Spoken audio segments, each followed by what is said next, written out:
How do you fit more than 50 years in entertainment into one show? On this episode of the MarshyCast, I'm joined by Cheryl Baker to talk about her upcoming tour, Wearing Cheryl Baker. We chat about her incredible career, from winning the Eurovision Song Contest in 1981 with Bucks Fizz to presenting record breakers and appearing on our TV screens for decades. We also discovered why the show is called Wearing Cheryl Baker and how she balances being both an introvert and an extrovert. And here's some wonderful memories of working alongside the legendary Roy Castle. In fact, Cheryl reckons he would have made the perfect Bert in Mary Poppins. It's Paul Marsh, and I'm delighted to say that I've been joined by Cheryl Baker. Cheryl, how are you?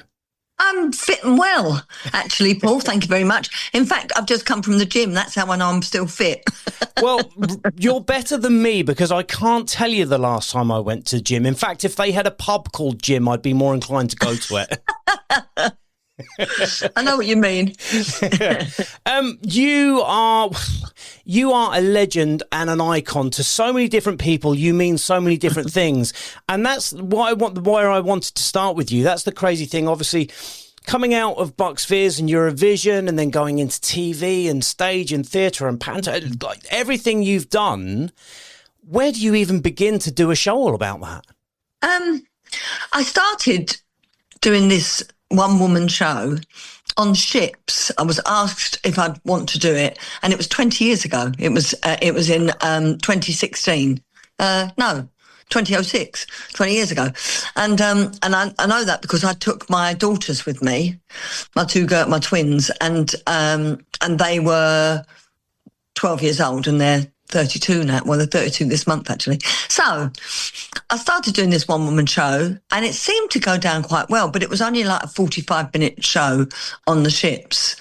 But it was only last year I met a lovely lady called Maria Philippou, who I've known before. She does promotion for different shows and things. I saw her. She was promoting a show called Britfest up near Manchester. And she said, "You do a one-woman show, don't you?" And I said, "Yes." She said, "Why don't you do it as a tour?" And I went, "I've never even thought about it. It's just something I do on the ships." So she put the idea in my head and made it happen. Introduced me to an agent who wanted to put me in. I did a little mini tour. He put me on a mini tour of only 3 gigs, and they went down a storm. So he said, "Right, we're gonna do the UK," and that's what we do. Well, actually, we're not. We're doing England. Unfortunately, we're not going to Scotland or Wales or Ireland, as the fans in those countries keep telling me. Well, I was just but maybe we'll expand or extend it, or maybe another month we'll go there. Not going there yet. Exactly that. Now, exactly that. What's really, really funny about that, and I love the fact that you've done this show, and it started off on the ships, and then you thought, well, do I want to take it on the road? Do people really want to see more of me? And it's funny. So a couple of days ago, I was interviewing a very young girl who's just starting out. And I was saying basically that when she goes on stage, she's got so much confidence. And then she was telling me away from the stage, she really suffers and she's not sure whether people like what she's doing. And is that something that you still sort of suffer with? You know, after decades of being in the industry, do you still suffer with that self-doubt? Yes, I do. And that's why my show is called Wearing Cheryl Baker, because my real name is Rita Stroud, and everyone, all my friends, my family, my neighbours, they all call me Rita. They don't even think of me as Cheryl Baker. And I do wear her. I put her on, and she is my confidence. I can go on stage with Fizz, which I'm still doing. I haven't left Fizz. I'm still gigging with them. I'll be gigging with them this weekend, actually. And I go on stage and I'm full of confidence because Cheryl Baker is going on stage with the Fizz, you know, as you mentioned earlier, prior winner of the Eurovision Song Contest.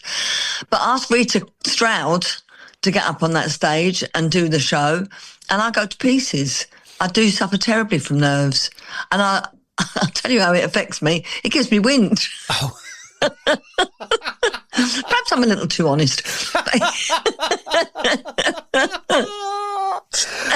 I wonder if we're almost similar. If you go to a party or something like that and you're with a group of friends, a group of people, and you're sort of sitting around maybe people you don't know, as Rita, do you kind of sit quite quietly and let the conversation carry on around you? Because that's what I do. Yes, exactly that. Exactly that. But if I'm invited somewhere as Cheryl Baker, I go in and I'm full of chat. Yes. It is so strange. It is. Yeah. I am two completely different people, as Rita Stroud and as Cheryl Baker. It's bizarre. But I quite like it. I quite like that I can hang her up and then go back to being Rita again, you know. I really, really like that. I think, like I say, I think a lot of people will completely understand where you're coming from. A lot of people in show business, in that public eye, will be out and full of beans. And when you have to go and meet people and shake hands and all of that kind of stuff, you'll be big and louder than life. And then when you're away from all of that, it's just nice to sit and be, isn't it? Yeah, it really is. It really is. I mean, I am me most of the time. It's just the confidence thing, really, that Cheryl gives me. Yeah. Isn't it weird? I talk about her as if she is another person. Isn't it funny? You have to be careful when you go and see any therapist about that split personality, I tell you. Now, you are going out on tour right the way across England. You're coming to Havant and Southampton all in February of 2027.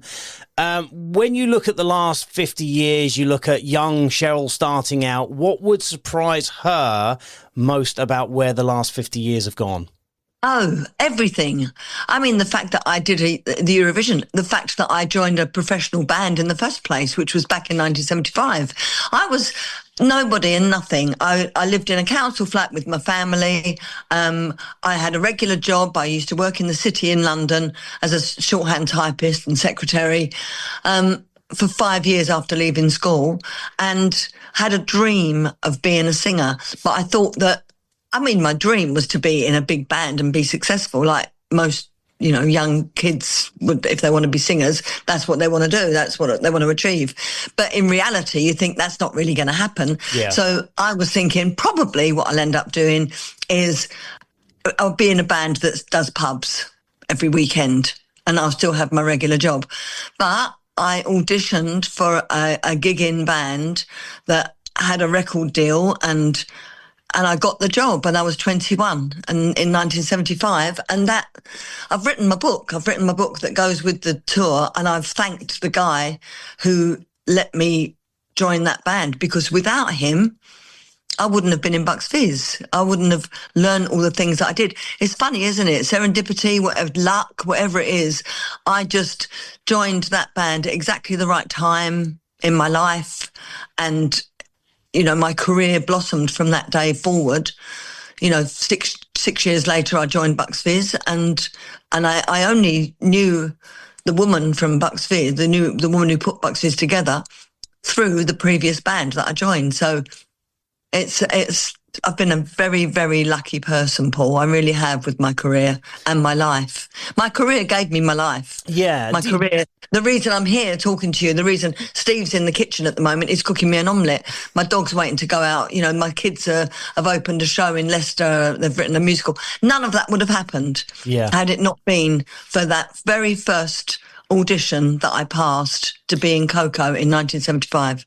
Do you also look back and think, I had my career at the perfect time. I wouldn't have wanted to start in the 40s and 50s. I still wouldn't want to be doing it now with all the technology and the TikToks and the streaming and all of that. Do you look at your time period and go, I hit that perfect slot? Yeah, absolutely. Yeah. And I think most artists from the 80s think exactly the same. I mean, we can benefit from the socials. We do benefit from them, but I'm not very good at them, I'll be honest. The two new guys in the Fizz, Matthew Pateman and Nick Major, they're really good on the socials, and they post everything that needs to go on there, you know, to promote any gigs that we've got. I'm a bit rubbish, but fortunately, my tour manager is also Fizz's tour manager, Ollie Toole. He does my stuff, you know, for my solo gigs. So he does all my socials. But we went through the era of having vinyl records on the wall at Woolies, and they were the golden days. Yeah. They really were. And when you had a proper chart, when you the charts now change every day, don't they? And not only that, it meant something. If you got a number one, it meant something. Now, like you say, you get a number one, it's a different band every week, and it just... Yeah. I'm sorry for the artists nowadays, because it has changed, and we did have the golden days, the glory days. We really did. Yeah, it was a wonderful era to be successful. The 80s. Talking of success, talking of things changing, let's talk about Eurovision. Did it? I won't say did it change in your life overnight, but did something happen and you just go, wow, and you just got swept up in it? Yeah, winning the Eurovision, I've done it twice. I did it in 1978 with Coco, and we came 11th, which at that time was the worst the UK had ever done. So I was so despondent about. I know. Coming 11th now, we think we've done really well this year. but I was so despondent. And so when I did it with Bucks Fizz, I went in with my eyes open, thinking, I know what it's like to lose, and so I'm just going to enjoy the experience, But having won, and when the cameras stop rolling and you're ushered into an area where there are hundreds of cameras waiting to take your photos and interview you and everything, that's the moment when you look at it and think, oh, blimey, what's just happened? My life's just changed. Yeah. It is literally when you see how many people want a piece of you. And they're not just British; they're from all over the world. And then the phone starts ringing. We did have the next day off. We had the Sunday off, so we could go home. But on the Monday, our manager Jill Shirley said, "Right, well, the first thing we're doing tomorrow, we're going to Austria, then we're going to Germany, then we've got to go over to Australia, and then we've got to go to." And you think, "What? Wow, what's happening?" And you're absolutely swept off your feet, and there was nothing. You give up your life as it was. We gave for 3 years, really. Say goodbye to constant. the family. Yeah. Say goodbye to your relationships as well, because I got engaged early on in Bucks Fizz's career, and within a few months, what's the point of that? I don't even remember what he looks like. Wasn't it? I wasn't. It was a wonderful time, but it did take its toll. I can imagine both very frightening and exciting at the same time. Yeah, exactly that. Yeah. I have to ask you about Record Breakers, which to me is my childhood. I just loved Record Breakers, like everybody my age. Obviously, working alongside the legendary Roy Castle. What did you learn from him as a performer and a presenter? Oh, he was such a pro. He was so great. But he had a wicked sense of humour, a brilliant sense of humour. His wit and his comic timing was superb. And he really should, and I've said this so many times, he really should have been Bert in not Chitty Chitty, what's the other one, Mary Poppins. That's the one, Mary Poppins. Yeah. He should have been Bert. Yeah. He could have at least done the accent. Yeah. But because he was so good. He was a great actor. He was brilliant. He was brilliant. And a great comedian. Very kind. He was so kind to me. He never made me feel inferior. And as a television presenter, certainly, I absolutely was. I'd done a few telly programs when I started on Record Breakers, but he was a West End star. He was a star of Broadway. He'd been in films. He'd broken loads of records. He'd presented Record Breakers already by that time for donkey's years, So for me to come in a greenhorn, not knowing much at all, and then for him not to make me feel inferior was brilliant. He was wonderful. He was a wonderful man. And the last time I saw him, guess how long he's been gone? Guess how long he's been dead? Oh, don't do this to me. 20 years. The last time I saw him was when I gave birth to my daughters 32 years ago. Oh, my word. Yeah, that's how long he's been gone. It's unbelievable, isn't it? Oh, my word. Oh, it just goes so quickly. I can imagine that he had a story or two to tell. He did. He had great stories, and he was a great joke teller. Not just the stories, because I'm no good at jokes. I can't tell jokes. I always get the punchline wrong. He was a really good joke teller, and he was a very good stooge. There are people like me old enough to remember that on Sunday night at the London Palladium, often he would be the stooge to some of the comedians. Yeah. You know, he would be like the Laurel and Hardy. He'd be Laurel. You know, he was the kind of twerpy one, but so brilliant at it. He was multi-talented, Roy Castle. Yeah. I love that I talk about him because I feel like he's still here. I can imagine there are certain people in your life that you work with that just make every day of going to work an absolute joy. And I can imagine that he was one of them. Yeah, absolutely. I mean, to work with Roy Castle was a joy. I've just had my omelette delivered. Oh, Isn't it good, my husband? Well, I will literally give you a couple more questions and then I will let you have your lunch. That's all right. I don't mind cold omelette. No, that's a British crime. We cannot have you eating cold omelette. Right, you are, of course, still performing with The Fizz. What's the secret to still loving performing all these years later? Yeah, Mike Nolan left in 2024. He'd had enough. That was it. I spoke to him this morning, and I said, "Oh, we've got gigs this weekend. We've got to go down to Minehead, and then we've got to go up to Fleetwood, and Fleetwood's going to be like with stops, going to be about 6 or 7 hour journey." I said, "Do you miss it, Mike?" And he went, "I hated those journeys." So he's happy.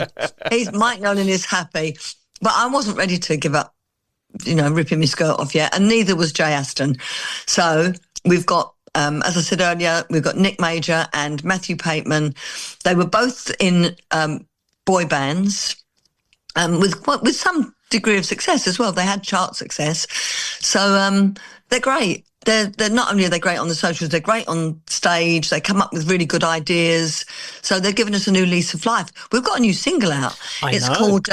It's called A Crazy Shot in the Dark, and it was written and produced by Mike Stock from Stockhagen and Waterman.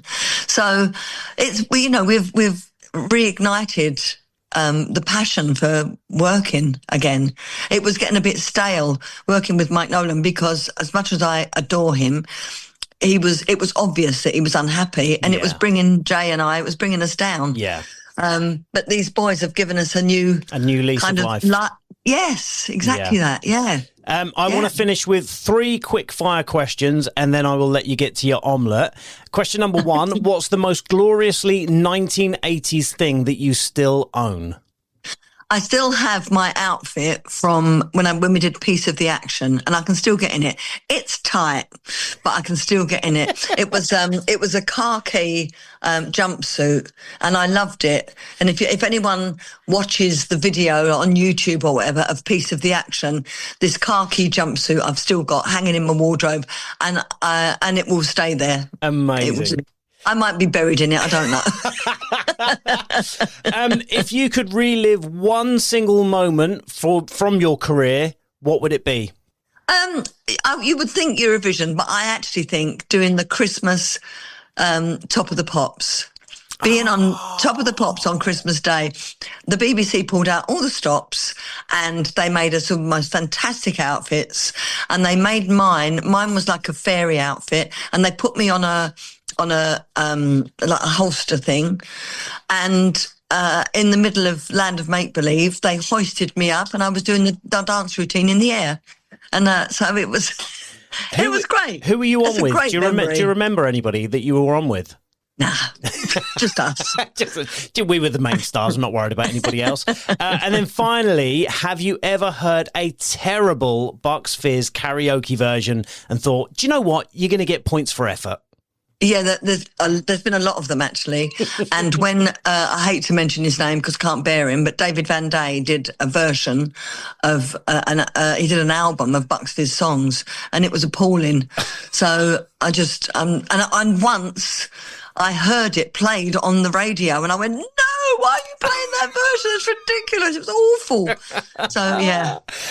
Well, look, Cheryl, it's been an absolute joy to talk to you. Thank you so much for talking to me. Wearing Cheryl Baker is touring England, possibly the rest of the UK later. We'll have to find out. But definitely touring England and coming to Havant and Southampton in February of 2027. Cheryl, if you could do me the honour of introducing your new single.